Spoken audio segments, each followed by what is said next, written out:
Transmedia forum आप सभी का स्वागत करता है। अभी तक आपने ट्रांसमीडिया फोरम को लाइक और सब्सक्राइब नहीं किया है तो आप सभी से निवेदन है आप हमारा चैनल ट्रांसमीडिया फोरम लाइक और सब्सक्राइब कर दीजिए। भारत के प्रधानमंत्री 3 दिन की स्टेट विजिट पर अमेरिका पहुंच गए हैं। क्वाड देशों की बैठक होने वाली है। क्वाड देशों की बैठक में हिस्सा लेने के लिए भारत की तरफ से प्रधानमंत्री नरेंद्र मोदी, अमेरिका की तरफ से अमेरिका के राष्ट्रपति जो बाइडन, ऑस्ट्रेलिया की तरफ से ऑस्ट्रेलिया के प्रधानमंत्री एंथनी एल्बनीज, जापान की तरफ से जापान के प्रधानमंत्री फूमियो काशिदा हिस्सा लेने वाली है। क्वाड 4 देशों की इसमें सदस्यता होती है। 4 देश इसमें शामिल होते हैं, अमेरिका, जापान, ऑस्ट्रेलिया और भारत। अब ये जो क्वाड देशों की बैठक होने वाली है जिसमें राष्ट्रपति जो बाइडन ने रात्रि भोज का भी वहाँ पर आमंत्रण इन देशों के स्टेट हेड को दिया हुआ है, उसके बारे में थोड़ा सा जान लेते हैं। क्वाड ये जो देश हैं 4, इनका मेन कंसर्न चाइना ही रहता है। चाइना को काउंटर करने के लिए क्वाड की स्थापना की गई थी। अब ये जो अमेरिका के राष्ट्रपति है जो बाइडन, इनकी 2-3 महीने में विदाई होने वाली, इनका कार्यकाल ख़त्म होने वाला है, लेकिन इससे पहले ही वो क्वाड देशों की बैठक ले रहे हैं। तो इससे वो मैसेज क्या देना चाहते हैं उसके बारे में भी देख लेते हैं। और क्वाड के रडार पर इस टाइम पर चाइना के अलावा रशिया और ईरान भी कैसे है उसके बारे में हम अभी सविस्तार से समझ लेते हैं। लेकिन उससे पहले आप सभी से फिर से एक बार आवेदन है कि आप हमारा चैनल ट्रांसमीडिया फोरम तुरंत ही लाइक और सब्सक्राइब कर दीजिए। तो बात करते हैं चाइना की। चाइना क्वाड के रडार पर क्यों है पहले ये समझ लीजिए। चाइना का ये जो रवैया रहता है एग्रेशन वाला, चाइना की जितने भी पड़ोसी देश है उसको चाइना डोमिनेट करना चाहता है। चाइना एशिया की और पूरे वर्ल्ड की सुपर पावर बनना चाहता है। इसलिए चाइना हिमालय से लेके साउथ चाइना सी, ईस्ट चाइना सी तक एक अपना दबदबा बनाना चाहता है, अपना एक टाइप से डोमिनेंस प्रेजेंस वहाँ पर बहुत ही ज़्यादा आक्रामक तौर से दिखाते हुए दिखाई देता है। 9 डैश लाइन उसने साउथ चाइना सी में घेर के रखी हुई है। उस 9 डैश लाइन में जितने भी देश आते हैं उनका जो भी ओशियन बॉर्डर है उसको चाइना नकारते रहता है। चाइना वहाँ पर 90% साउथ चाइना सी पर अपनी दादागिरी दिखाता है, अपना एरिया बता के साउथ चाइना सी में ताइवान, फिलीपींस जैसे कमज़ोर छोटे देशों को डोमिनेंस करते रहता है। फिलीपींस और ताइवान चाइना के इस रुख से बहुत ही ज़्यादा परेशान है। ताइवान अमेरिका के साथ नज़दीकियाँ बढ़ा रहा है, फिलीपींस जो है भारत, जापान और अमेरिका के साथ नज़दीकियाँ बढ़ा रहा है, इकोनॉमिक टाइज बढ़ा रहा है ताकि वो चाइना को काउंटर कर सके, चाइना की कोस्टल गार्ड को काउंटर कर सके, जो कि फिलीपींस के कोस्टल गार्ड को पिछले काफ़ी समय से हैरेस करती रही है। चाइना के कोस्टल गार्ड बुली करते रही है, एक टाइप से हम कह सकते हैं फिलीपींस के कोस्टल गार्ड को। दूसरा मेन मुद्दा रहेगा चाइना की रूस के साथ बढ़ती हुई नज़दीकियाँ। जब से रूस यूक्रेन युद्ध हुआ है तब से रूस जो है चाइना के बहुत ही ऊपर बहुत ज़्यादा डिपेंड हो चुका है। इसी तरह से अगर रूस चाइना के ऊपर डिपेंड रहता है तो रूस की जितनी भी टेक्नोलॉजी है, खासकर मिलिट्री टेक्नोलॉजी, वो चाइना के हाथ लग सकती है, जिससे कटिंग एज टेक्नोलॉजी चाइना को मिल सकती है। और चाइना जो है आगे जाके भारत, अमेरिका और पूरी दुनिया के लिए एक सिरदर्द बना रह सकता है। इसलिए इस मुद्दे पर भी वहाँ पर चर्चा होने वाली है। अमेरिका और अमेरिका लीड जो वेस्टर्न वर्ल्ड है उसके खिलाफ जो चाइना ब्रिक्स कहिए या CSSO कहिए, शंघाई इकोनॉमिक कॉरपोरेशन, ऐसे जो मंच है जिसका उपयोग कर रहा है वो भी अमेरिका के लिए और वेस्टर्न वर्ल्ड को एक चिंता का विषय है कि चाइना एक अपनी हमेशा जो अलग खिचड़ी पकाते रहता है उससे अमेरिका को डर लगता है कि कहीं चाइना जो है वो उसके इंटरेस्ट को हार्म ना करे, उसका जो पूरे वर्ल्ड में एक दबदबा है उसको कहीं कमज़ोर ना करते हुए दिखाई दे। चाइना की फ़िलहाल जो मध्य पूर्व में एक नीति है, मिडल ईस्ट में नीति है, उसको लेकर भी अमेरिका और वेस्टर्न वर्ल्ड को काफ़ी कंसर्न रहता है, क्योंकि आपको पता ही होगा कि चाइना जो है मिडल ईस्ट के कंट्री में फ़िलहाल बहुत ज़्यादा इंटरेस्ट शो कर रहा है। ईरान से लेके सऊदी अरेबिया तक उसने डिफरेंट पैक्ट किए हुए हैं, डिफरेंट समझौते किए हैं, एग्रीमेंट किए हुए हैं। उसकी बदौलत वो हमास तक पेनिट्रेट करने में कामयाब हो चुका है। हमास के टेररिस्टों को साथ प्लान शेयर करना, स्ट्रैटेजी शेयर करना, ये सारे काम चाइना के द्वारा किए जा रहे हैं। ऐसा हमने इजरायली मीडिया में और वेस्टर्न मीडिया के जितने मीडिया आउटलेट्स हैं वहाँ पर देखा हुआ है। मेन और प्रमुख मुद्दा रहेगा तिब्बत और शिनजियांग का मुद्दा। लेट 1915 से जब से तिब्बत और शिनजियांग को चाइना ने कैप्चर किया हुआ है, तब से तिब्बत और शिनजियांग के जितनी माइनॉरिटीज़ ग्रुप है, तिब्बत के जितने भी बौद्ध हैं और शिनजियांग के जितने भी मुस्लिम्स हैं, उनके ऊपर अन्याय अत्याचार चाइना कर रहा है। चाइना एक टाइप से दोनों तिब्बत और शिनजियांग के मुसलमानों का जिनोसाइड किया जा रहा है, ऐसा पश्चिमी मीडिया और अमेरिका हमेशा से ही कहते आए हैं। तिब्बत का जो स्पेशल कल्चर, हेरिटेज और रिलीजियस फ्रीडम है वो चाइना हमेशा नकारते आया है।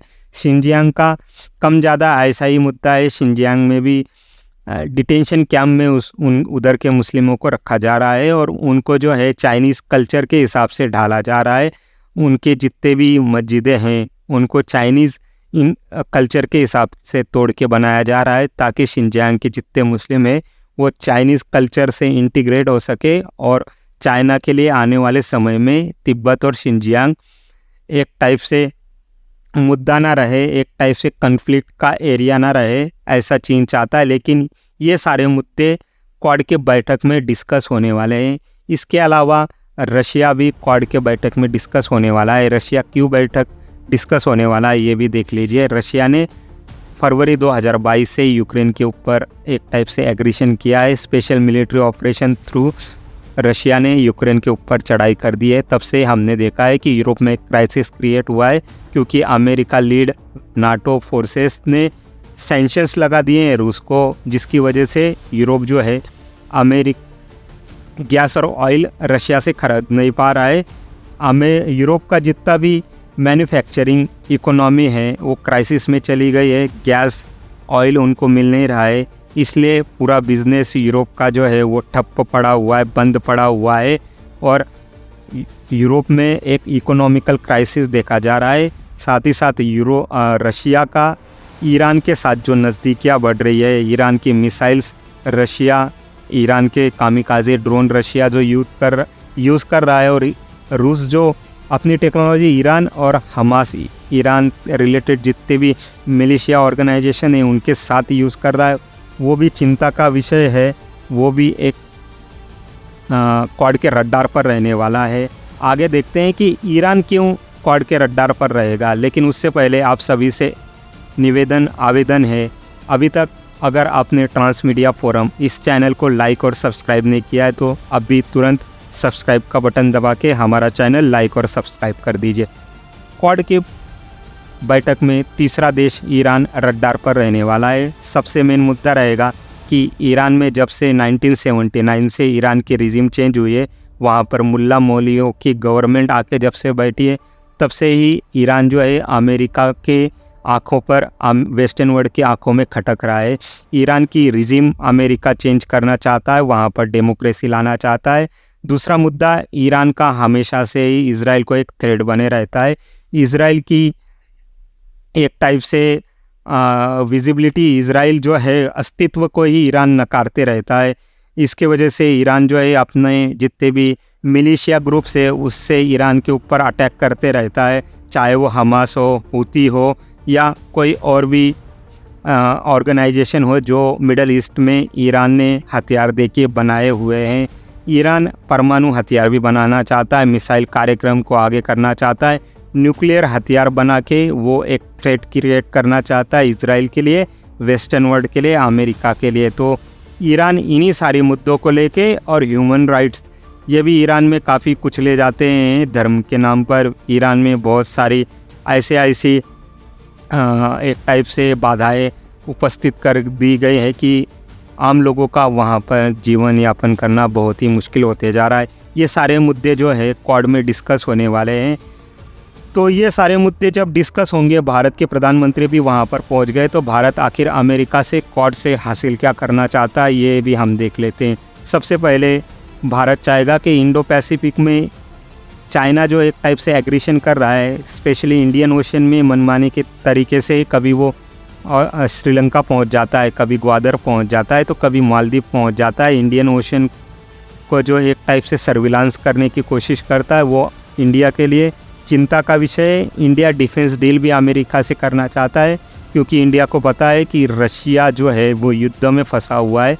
अगर कल जाके चाइना के साथ इंडिया का कोई भी कन्फ्लिक्ट होता है तो रशिया इंडिया की उतनी मदद नहीं कर पाएगा जितनी कि इंडिया रशिया से एक्सपेक्ट करता है। तो डिफेंस डील, खास करके नई टेक्नोलॉजी इंडिया जो है अमेरिका से लेना चाहता है, चाहे वो इंजन हुआ, MQ-9 रिपर ड्रोन हुए या कुछ और भी डिफेंस रिलेटेड जितने भी डील्स हैं, जितनी भी टेक्नोलॉजी है वो इंडिया अमेरिका से लेना चाहता है। FDI, व्यापार, ये सारी कंपनियों का निवेश, ताकि इंडिया में रोजगार बढ़ सके, इंडिया की इकोनॉमी को पुश मिल सके, ये सारे मुद्दे जो है वो रडार पर रहने वाले। अमेरिका का जो चुनाव हो रहा है, जो इलेक्शन से जो 5 नवंबर 2024 को होने वाले, उस पर भी अमेरिका भारत की नज़र बनी हुई है। अमेरिका का ये जो चुनाव है इसमें 2 राष्ट्रपति चुनाव के उम्मीदवार है, डोनाल्ड ट्रंप और कमला हैरिस। शायद ऐसा हो सकता है कि प्रधानमंत्री नरेंद्र मोदी डोनाल्ड ट्रंप से भी बात करें, क्योंकि अमेरिका में जाके पिछले हफ्ते ही राहुल गांधी ने जो रायता फैलाया हुआ था, स्पेशली सिख माइनॉरिटी को लेके जो उन्होंने मुद्दे उठाए थे, जिसको गुरु पनवंत सिंह पन्नू अमेरिका में केस फाइल करके वैलिड करना चाहता है कि इंडिया में माइनॉरिटी राइट्स और स्पेशली सिख लोगों के ऊपर अत्याचार हो रहे हैं, वो भी शैडो इस बैठक में दिखाई देने वाला है। गुरु पनवंत सिंह का जो मुद्दा है वो इस बैठक में दिखाई देने वाला है, जब इंडिया की अमेरिका के साथ 1-to-1 डायलॉग होने वाले हैं। अब अमेरिका भारत से क्या चाहेगा वो भी हम संक्षेप में देख लेते हैं। अमेरिका पेंटागन भारत से एक्चुअली चाहता क्या है? सबसे पहले जब से रशिया यूक्रेन युद्ध हुआ है फरवरी 2022 से, तब से बहुत ज़्यादा मात्रा में इंडिया ने रशिया से ऑयल और गैस लेना, बाय करना चालू कर दिया। अमेरिका चाहता है कि इंडिया रशिया से ऑयल और गैस लेना तुरंत बंद करे, ताकि रशिया को जो वेपन्स खरीदने के लिए पैसा मिल रहा है उसकी डिपेंडेंसी कम हो सके और रशिया जो है इस युद्ध में इकोनॉमिकली कोलैप्स हो सके। दूसरा चाहता है अमेरिका भारत से कि भारत रशिया से जितने भी डिफेंस रिलेटेड डील करता है फ्यूचर में वो सब करना बंद करे, चाहे वो S-400 हुआ या फाइटर प्लेन्स वगैरह जो भी इंडिया रशिया से खरीद रहा है उसको तुरंत लेना बंद करे, या फ्यूचर में लेने से पहले अमेरिका की मंजूरी ले। इंडिया जो अमेरिका से सामान आता है उस पर टेरिफ बहुत ज़्यादा लगाता है। अमेरिका चाहता है कि इस टेरिफ की जो मात्रा है इंडिया उसको कम करे, ताकि अमेरिकन चीज़, अमेरिका की जितनी भी वस्तुएं हैं, चीज़ें हैं, वो भारतीय बाज़ार में आ सके और ज़्यादा से ज़्यादा डिफेंस डील, रक्षा सौदे जो है वो अमेरिका भारत से कर सके। इंजन्स हुआ, MQ-9 हुआ या जितने भी रडार्स वगैरह हुए, जितने भी महंगी टेक्नोलॉजी अमेरिका इंडिया को बेचना चाहता है, सौदा करना चाहता है, ताकि अमेरिका जो है वो बिलियंस ऑफ डॉलर्स इंडिया से कमा सके, इंडिया से पा सके। और सबसे लास्ट मुद्दा है अल्पसंख्यकों के मानवाधिकार का, रिलीजियस फ्रीडम का। भारत के सिनेरियो में ये जो मुद्दा ये बैठता तो नहीं है, क्योंकि इंडिया में माइनॉरिटी को जितनी फ्रीडम प्राप्त है, जितने ह्यूमन राइट्स मिले हुए हैं, वो दुनिया के किसी भी देश में मिले नहीं है। लेकिन एक टाइप से अमेरिका को इंडिया के ऊपर प्रेशर बनाना है, इसलिए ये मुद्दा भी यहाँ पर उछाले जाने वाला है। तो ये जो क्वाड देशों की बैठक हो रही है, यहाँ पर बैठक होने के बाद 1-to-1 इंडिया की और अमेरिका की जब बैठक होगी तो ये सारे जो मुद्दे हैं वो डिस्कशन में रहने वाले। इसमें फर्दर क्या डेवलपमेंट होता है, क्या प्रोग्रेस होता है, मैं आपके साथ डिस्कस करूँगा। आपने अभी तक हमारा channel transmedia forum like subscribe नहीं किया है तो आपसे निवेदन है तुरंत हमारा चैनल ट्रांसमीडिया फोरम लाइक और सब्सक्राइब कीजिए। Thank you very much.